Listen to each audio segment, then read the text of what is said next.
Hello everyone, ये है जीत series का लेक्चर नंबर 1। जैसे मैंने आप लोगों से कहा था कि हर चैप्टर को हम 10 क्वेश्चंस के माध्यम से कवर करने की कोशिश करेंगे, उसके हर कॉन्सेप्ट को समझने की कोशिश करेंगे। तो आज जिस चैप्टर को हम लोग कवर करने वाले हैं या स्टार्ट करने वाले हैं, दैट इज इलेक्ट्रोस्टैटिक्स, राइट। अगर तुम इस चैनल पर नए हो तो अभी जाकर चैनल को सब्सक्राइब करो, है ना। अगर आप इस सीरीज का मैक्सिमम यूटिलाइजेशन लेना चाहते हैं तो सबसे पहले वीडियो को पॉज करके, राइट, क्वेश्चन को अटेम्प्ट करें, अपना पेन पेपर नोटबुक लेके बैठे। सिर्फ वीडियो को सुनना नहीं है, साथ साथ सॉल्व भी करना है। क्लियर है। उसके बाद पूरे क्वेश्चन के डिस्कशन को देखें, आपको बहुत सारी नई चीजें रिवाइज करने को मिलेंगी, सीखने को मिलेंगी। Let's start with today's question. The question says that a rigid insulated wire frame is in the form of a right angled triangle ABC is set in a vertical plane. इसका मतलब एक triangular frame है जिसको हमने vertical plane में रखा है। अब किसी भी बॉडी को जब हम वर्टिकल प्लेन में रखते हैं और उसके ऊपर अगर मास सिचुएटेड है तो याद रखना हमेशा mg फोर्स लगेगा। क्लियर है। आगे देखो क्वेश्चन क्या कह रहा है। Two beads of equal mass m and carrying charge q1 and q2। ठीक है, तो यहां पर मैं बीड्स को हाईलाइट कर देता हूं। ये आपके बेसिकली दो बीड्स है जिनका मास इक्वल है। क्लियर है, राइट। एंड उनके ऊपर जो चार्ज है that is q1 q2। They are connected by a cord, एक स्प्रिंग से कनेक्टेड है जिसकी जो लेंथ है दैट इज l। क्लियर है। जो ज्योमेट्रिकल एंगल्स आपको गिवन है वो ये है कि एंगल ए की वैल्यू 30 डिग्री है, एंगल सी की वैल्यू 60 डिग्री है, राइट। एंड यहां पर बीच में जो एक एंगल बन रहा है उसकी वैल्यू अल्फा दी गई है। क्लियर है, right. Consider the case when the beads are in stationary condition. अब स्टेशनरी वर्ड से हमें क्या याद आना चाहिए? हमें याद आना चाहिए वो सारे क्वेश्चंस, राइट, जिसमें इक्विलिब्रियम कंडीशन की बात होती थी। अब जब भी कोई सिस्टम इक्विलिब्रियम में होता है हम लोग दो चीजों की बात करते थे कि summation of net force on the system is 0 and summation of net torque on the system at any about any particular point is 0। इन दो कंडीशंस को शायद हमें आगे यूज करना पड़े, तो बोला गया है कि first, right, calculate the value of this angle that is alpha. Clear है। तो सबसे पहले हम इस क्वेश्चन को टारगेट करते हैं। इस क्वेश्चन में बेसिकली टोटल 4 सब पार्ट्स है। तो पहला जो क्वेश्चन हमें बोला गया है that is calculate right alpha. तो हम लोग देखते हैं कि किस तरीके से हम इस चीज के कैलकुलेशन को कर सकते हैं। अच्छा, ध्यान देना, यहाँ पर मास इन्वॉल्व है, चार्जेस इन्वॉल्व है, तो जाहिर सी बात है, राइट, आपको इस सिस्टम का एफबीडी ड्रॉ करना बहुत ही ज्यादा जरूरी है। क्लियर है। तो फर्स्ट टास्क है कि हम एफबीडी ड्रॉ करें, जो रिक्वायर्ड एंगल्स है उनको ढूंढे ताकि हम फोर्सेस को रिजॉल्व करके, राइट, इक्विलिब्रियम की कंडीशन लगाए। एंड वो क्या है कि summation of net force is 0। Clear है। तो इस एफबीडी में क्या क्या आएगा उस चीज को भी देख लेते हैं। क्लियर है। तो जैसे कि यहाँ पर आपको दिख रहा है कि चार्जेस के ऊपर, चार्जेस कैसा है, बाय डिफॉल्ट वो पॉजिटिव है, तो उनके बीच में एक रिपल्सिव इलेक्ट्रोस्टैटिक फोर्स होगा, राइट, जिनको अगर मैं यहां पर दिखाने की कोशिश करूं तो ये कुछ इस तरीके से होंगे। क्लियर है। तो सबसे पहले मैं Q1 की एफबीडी बना रहा हूं, राइट, एंड साइमल्टेनियसली हम Q2 की एफबीडी बना लेंगे। क्लियर है। तो एक काम करते हैं, हम लोग इस फोटो को जूम करके थोड़ा सेंटर पे ला देते हैं। आई होप ये डायग्राम सभी लोगों को क्लियर है। ठीक है। तो अब हम इस पर्टिकुलर डायग्राम की बनाने वाले हैं एफबीडी, राइट। तो बाहर ये जो फोर्स लग रहा है Q1 के ऊपर दैट इज इलेक्ट्रोस्टैटिक फोर्स, और अंदर की तरफ क्या लगेगा बेटा? अंदर की तरफ लगेगा टेंशन, राइट। तो दोनों का क्या मैं एक नेट फोर्स ले सकता हूं that is T minus Fe in the invert direction, right. तो बेसिकली मैं दोनों फोर्सेस को हटा के सिंपली एक फोर्स बना रहा हूं अंदर की तरफ जिसका जो मैग्नीट्यूड है, राइट, वो कुछ इस तरीके से होगा डायरेक्शन, एंड जो उसकी वैल्यू है that is T minus Fe। Clear है। एंड सिमिलरली Q2 के ऊपर भी एक यहाँ पर फोर्स आ जाएगा, एंड इन दोनों फोर्सेस की जो वैल्यू है that is T minus Fe। I hope ये चीज सभी लोगों को बहुत अच्छे से क्लियर हो रखी है, राइट। अच्छा, जो चार्जेस है वो वायर्स के ऊपर सपोर्ट ले रहे हैं, इसका मतलब, राइट, एक नॉर्मल फोर्स भी यहाँ पर लगाना बिल्कुल बनता है। So this particular force is N1 and Q2 के ऊपर जो नॉर्मल लग रहा है the value is N2। Clear है। नीचे जो फोर्स लगेगा उसकी वैल्यू क्या है बेटा? mg। क्लियर है। एंड यहां पर भी जो फोर्स लगेगा दैट इज mg। अब जो बाकी एंगल्स है हम उनको लिख लेते हैं, राइट। अब बाकी एंगल्स ढूंढने का क्या तरीका है बेटा? थोड़ा ध्यान से समझना। ये जो mg है, क्या मैं यहां पर उसको कंस्ट्रक्शन करके परपेंडिकुलर ड्रॉ कर सकता हूं? है ना। तो यहां पर आपको दिख रहा है कि अगर ये एंगल 30 है, ये एंगल अगर 90 है, तो ये बचा हुआ एंगल कितना हो जाएगा? That is 60। आई होप ये चीज क्लियर है, राइट। अगर हम बात करें ये 60 है, ये 90 है, तो जो बचा हुआ एंगल है वो कितना आ जाएगा? 30 डिग्री, राइट। ठीक है। सिमिलरली अगर एंगल भी 90 डिग्री है, ये बचा हुआ एंगल अल्फा है, तो जो राइट साइड में ये वाला एंगल बचा है उसकी वैल्यू कितनी होगी? That is 90 minus alpha. I hope ये सभी लोगों को क्लियर है। बेटा अगर आपको फोर्सेस को रिजॉल्व करना है तो हमारे पास हर पॉसिबल ज्योमेट्रिकल एंगल की वैल्यू होनी चाहिए। यहां तक आई होप सभी लोगों को क्लियर है। आगे बढ़ता है राइट। अब हम लोग जो काम करने वाले हैं that is nothing but we are going to resolve the component. Clear है राइट। सो बेसिकली हम लोग जो फोर्सेस को रिजॉल्व करने वाले हैं वो कुछ इस तरीके से है कि वी विल रिजॉल्व फोर्सेस है ना along forces along and perpendicular to AB। Clear है। अगर हम Q1 चार्ज की बात करें तो along and perpendicular to AB resolve करेंगे राइट। एंड अगर Q2 की बात करें तो वायर BC के along और perpendicular हम फोर्सेस को रिजॉल्व करेंगे। क्लियर है। अब सभी लोग इस फोर्सेस के रेजोल्यूशन को अपने अपने नोटबुक में जरूर ट्राई करना राइट। एक तो along AB एंड एक perpendicular to AB, दूसरा along BC and perpendicular to BC। कुछ इस तरीके से हम लोग फोर्सेस को रिजॉल्व करने वाले हैं राइट। तो अगर हम बात करें फोर्सेस को रिजॉल्व करने के बाद हमें कुछ इक्वेशंस मिलेंगे बेटा। वो इक्वेशंस क्या होंगे चलो ढूंढने की कोशिश करते हैं। तो अगर मैं बात करूं फॉर चार्ज Q1, अच्छे से ध्यान देना बेटा, फॉर चार्ज Q1 ठीक है। अगर हम बात करते हैं along AB, ठीक है ध्यान देना, अगर हम बात करते हैं along AB राइट, दो फोर्सेस इक्वल हो जाएंगे। वो कौन कौन से है? That is T minus FE ठीक है राइट। क्या हो जाएगा? cos alpha. आई होप ये आपको समझ में आ रहा है। बेसिकली T माइनस FE का जो कंपोनेंट है वो कुछ इस तरीके से ले रहा हूं। अभी मैंने डायग्राम में ब्लैक कलर के एरो से वो बनाया है। तो वो जो वेक्टर है that is T minus FE cos alpha. अब डायग्राम में ज्यादा मैं स्क्रिबल नहीं कर रहा हूं ताकि आपको क्लियर तरीके से सारी चीज समझ में आए। तो T minus FE cos alpha that is equal to mg cos 60। तो यहां पर मैं इसको इक्वेट कर देता हूं equal to mg cos 60। Clear है राइट। अगर मैं बात करूं similarly right along BC right, and ये किसकी कहानी होगी? ये चार्ज Q2 की कहानी होगी। क्लियर है। यहां से भी अपने को एक इक्वेशन मिलेगा। वो क्या होगा? क्या आप प्रेडिक्ट कर सकते हो मेरे बताने से पहले? That is T minus FE cos of 90 minus alpha. And what is cos of 90 minus alpha? It is sin alpha. नहीं समझ में आया? फिर से रिवाइंड करके आपको देखना है राइट। अगर मैं बात करूं along BC तो जो T माइनस FE का कंपोनेंट है वो क्या है? It is T minus FE cos of 90 minus alpha. That is eventually T minus FE sin alpha. Clear है। तो हम लिख लेते हैं बेटा पहले, है ना। तो जो हमें मिलने वाला है value that is T minus FE sin alpha.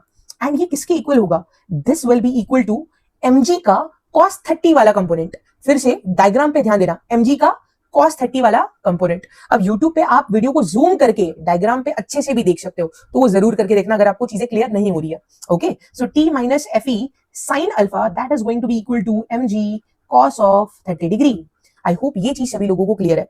Let suppose मैं यहाँ पर इसको नाम देता हूं, this is equation number 1 and this is equation number 2। तो अपने पास अब फिलहाल दो इक्वेशंस आ चुके हैं। आई होप ये सभी लोगों को क्लियर है बेटा राइट। अपने पास फिलहाल दो इक्वेशंस आ चुके हैं। The next step that I am going to do is in दोनों ही इक्वेशंस को हम करेंगे डिवाइड एंड देखते हैं कि क्या कंक्लूजन अपने पास निकल के आता है। क्लियर है। अगर हम इन दोनों इक्वेशंस को डिवाइड करें, सो नेक्स्ट स्टेप मेरा क्या होगा बेटा? अगर मैं नेक्स्ट स्टेप की बात करूं that is 2 divided by 1 right. 2 divided by 1 अगर मैं करूं सो क्या मिलेगा मुझे? T minus FE and T minus FE तो कैंसिल आउट हो जाएंगे। ये तो आप ओरली समझ पा रहे होंगे राइट। 2 माइनस 1 करेंगे तो LHS में जो मेरे पास बचेगा that is tan alpha sin alpha upon cos alpha. Clear है। RHS की अगर हम बात करें वो क्या हो जाएगा बेटा? Right, it will be mg cos 30 right and divided by mg cos 60। Clear है। cos 30 कितना होता है बेटा? cos 30 होता है sin 60 दैट इज √3/2। क्लियर है। And cos 60 is sin 30 that is 1/2। तो जो फाइनली आंसर बचता है that is nothing but √3। अब अगर tan अल्फा की वैल्यू √3 है सो बेटा अल्फा क्या निकल के आएगा? अल्फा की जो वैल्यू है that is tan inverse of √3 right and that is nothing but 60 degree right. इस तरीके से हम लोग ने क्वेश्चन का फर्स्ट सब पार्ट कवर कर लिया। आई होप ये सभी लोगों को समझ में आया। चलते हैं अगले पार्ट्स की तरफ। क्लियर है। अब बेटा जब आपने फर्स्ट पार्ट बहुत ही अच्छे से खत्म कर लिया है तो बिलीव मी सेकंड, थर्ड और फोर्थ पार्ट बहुत इजीली हो जाएगा। चलो देखते हैं किस तरीके से। सो जो नेक्स्ट पार्ट है that is finding tension. Clear है। अच्छा तो स्क्रीन पे देखो बेटा, यही दो वो इक्वेशन थे राइट। अगर हमें टेंशन ढूंढना है तो और तुम्हें कुछ नहीं करना, ठीक है राइट। दो चीजें तुम लोग को करनी है, square and add, square and add equations 1 and 2। Clear है? बस इतना सा करके आपको अपना आंसर मिल जाएगा। देखो किस तरीके से। सो अगर मैं स्क्वायर करके ऐड करता हूं तो क्या मिलेगा मुझे? जो LHS होगा that is T minus F E का स्क्वायर, इसको मैं कॉमन ले सकता हूँ बेटा, राइट। एंड ब्रैकेट में क्या बचेगा? ब्रैकेट में बचेगा cos square alpha plus sine square alpha. I hope इतना इतना सिंपल सा स्टेप आपको आसानी के साथ समझ में आ गया होगा। क्लियर है? राइट। अगर RHS की बात करें, अगेन वही कहानी हो जाएगी कि mg का जो होल स्क्वायर है वो कॉमन आ जाएगा एंड ब्रैकेट में जो बचने वाला है that is cos square 60 plus cos square 30। Clear है? ठीक है।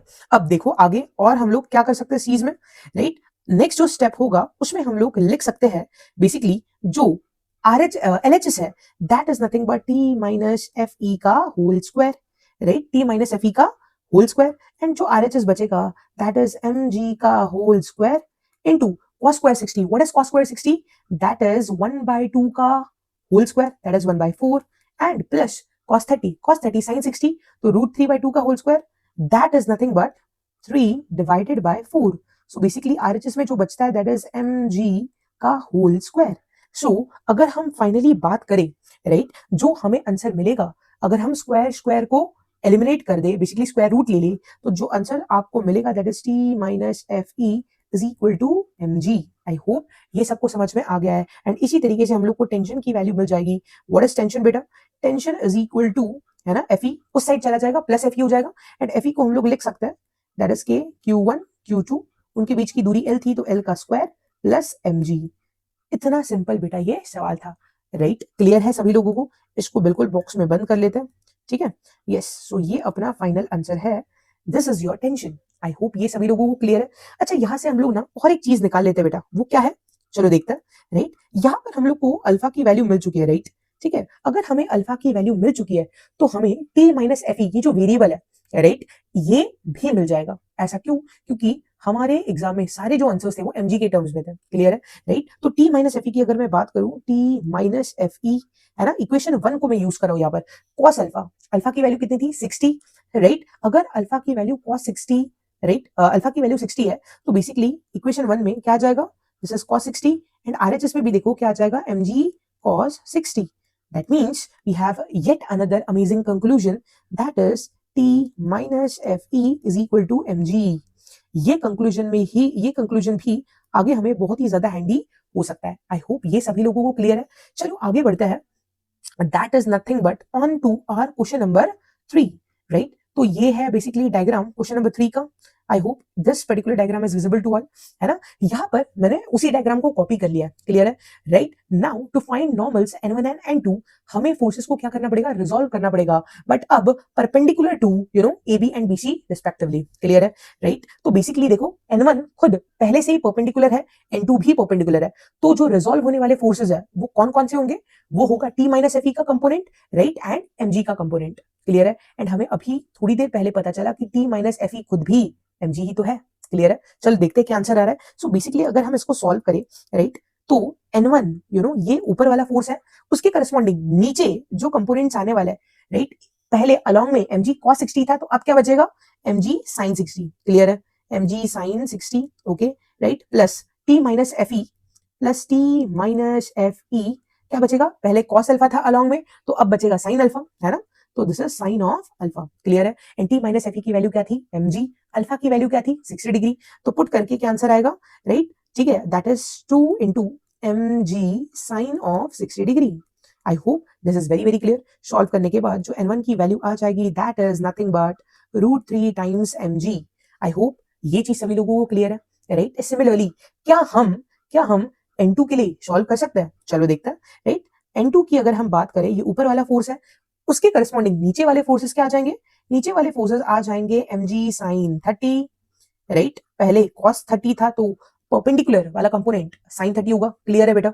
राइट। प्लस क्या आ जाएगा? प्लस जो आने वाला टर्म है that is t minus F ई, है ना।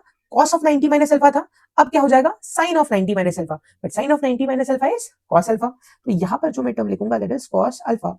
क्लियर है? अगेन वही कहानी है बेटा, mg t minus F E की वैल्यू भी mg है, वो तो कॉमन आ जाएगा। अंदर जो बचेगा दैट इज sin 30 की जो वैल्यू है that is half, plus cos alpha की वैल्यू कितनी हो जाएगी cos 60, again that is half. So basically your n2 comes out to be mg, right. इसको भी डब्बे में बंद कर लेते हैं, क्लियर है, राइट, ताकि ये कहीं भाग ना जाए, ठीक है, राइट. तो इस तरीके से हम लोग ने बहुत ही आसानी के साथ n1 n2 दोनों को ही ढूंढ लिया. अमेजिंग, मजा आया, राइट. चलो बढ़िया. अब आखिरी क्वेश्चन में देख लेते हैं, ठीक है. आखिरी क्वेश्चन क्या कहता है, ठीक है. आखिरी question that is question number 4, ठीक है. बोल दिया गया है कि अब हमने रस्सी को काट दिया. अब हमने बेटा रस्सी को काट दिया, तो कमेंट करना है Q1 और Q2 के ऊपर कि उनका नेचर कैसा होगा for the system to be in equilibrium, right. हमारे पास जो इक्वेशन बना था वो क्या था बेटा कि T इज इक्वल टू के Q1 Q2 upon L square plus mg. ये याद है सभी लोगों को. अगर मैंने रस्सी को काट दिया, क्लियर है, अगर मैंने रस्सी को काट दिया तो टेंशन हो जाएगा 0, राइट. सो बेसिकली इस पूरे इक्वेशन को हमको इक्वेट करना है 0 के, राइट. एंड फाइनली अगर हम सॉल्व कर ले तो क्या हो जाएगा बेटा, right. mg would be equal to minus k Q1 Q2 upon L square, right. यहाँ अब बहुत ही अपन असमंजस वाले सिचुएशन में फंस गए. वो क्या है कि mg तो अपना पॉजिटिव है, राइट, ठीक है, राइट, बट जो RHS है वो नेगेटिव है.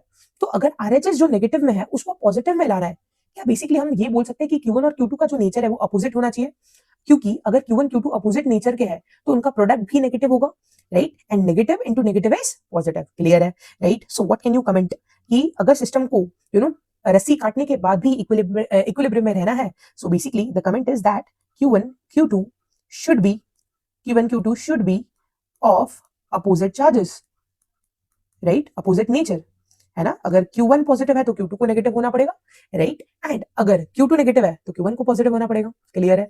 तो इस तरीके से हमने पहला जो क्वेश्चन है एक कॉम्प्रिहेंसिव डिस्कशन खत्म कर लिया है. कैसा लगा आपको वीडियो, प्लीज कमेंट डाउन जरूर करना. मुझे ये भी बताना कि आपने एंड तक इस सेशन को देखा कि बीच में से ही छोड़ के चलेगा, क्लियर है. I hope you enjoyed it, right. अपने दोस्तों के साथ भी शेयर करना, उनको भी अपने डाउट कम्युनिटी का पार्ट बनाओ, क्लियर है. मिलते हैं अगले क्लास में, चलो बाय.